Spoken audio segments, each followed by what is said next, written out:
இன்றைய முதல் வாசகம் இறைவாக்கினர் மீகா நூலிலிருந்து வாசகம். அதிகாரம் 7 வசனம் 14 முதல் 15 முடிய மற்றும் 18 முதல் 20 முடிய. ஆண்டவரே, உமது உரிமை சொத்தாய் இருக்கும் மந்தையாகிய உம்முடைய மக்களை உமது கோலினால் மெய்த்தருளும்.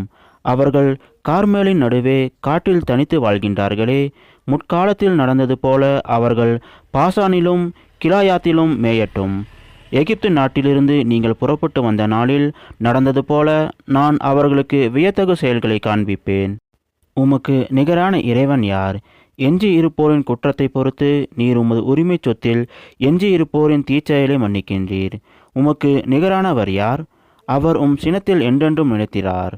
ஏனெனில் அவர் பேரன்பு கூறுவதில் விருப்பமுடையவர். அவர் நம்மீது இரக்கம் காட்டுவார். நம் தீச்செயல்களை மிதித்து போடுவார். நம் பாவங்கள் அனைத்தையும் ஆழ்கடலில் எரிந்து விடுவார். பண்டைய நாளில் எங்கள் மூதாதையருக்கு நீர் ஆணையிட்டு கூறியது போல யாக்கோப்புக்கு வாக்கு பிறழாமையையும் ஆபிரகாமுக்கு பேரன்பையும் காட்டியருள்வீர். இது ஆண்டவர் வழங்கும் அருள்வாக்கு. இறைவா, உமக்கு நன்றி.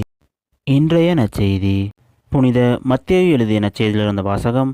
அதிகாரம் 12 வசனம் 46 முதல் 50 முடிய. அக்காலத்தில் மக்கள் கூட்டத்தோடு இயேசு பேசிக் கொண்டிருந்த போது அவருடைய தாயும் சகோதரர்களும் வந்து அவருடன் பேச வேண்டும் என்று வெளியே நின்று கொண்டிருந்தார்கள். ஒருவர் இயேசுவை நோக்கி, அதோ உம் தாயும் சகோதரர்களும் உம்மோடு பேச வேண்டும் என்று வெளியே நின்று கொண்டிருக்கிறார்கள் என்றார். அவர் இதை தம்மிடம் கூறியவரை பார்த்து, என் தாய் யார், என் சகோதரர்கள் யார் என்று கேட்டார். பின் தம் சீடர் பக்கம் கையை நீட்டி, என் தாயும் சகோதரர்களும் இவர்களே, விண்ணகத்தில் உள்ள என் தந்தையின் திருவுளத்தை நிறைவேற்றுபவரே என் சகோதரரும் சகோதரியும் தாயும் ஆவார் என்றார். இது கிறிஸ்து வழங்கும் நற்செய்தி. கிறிஸ்துவே, உமக்கு புகழ்.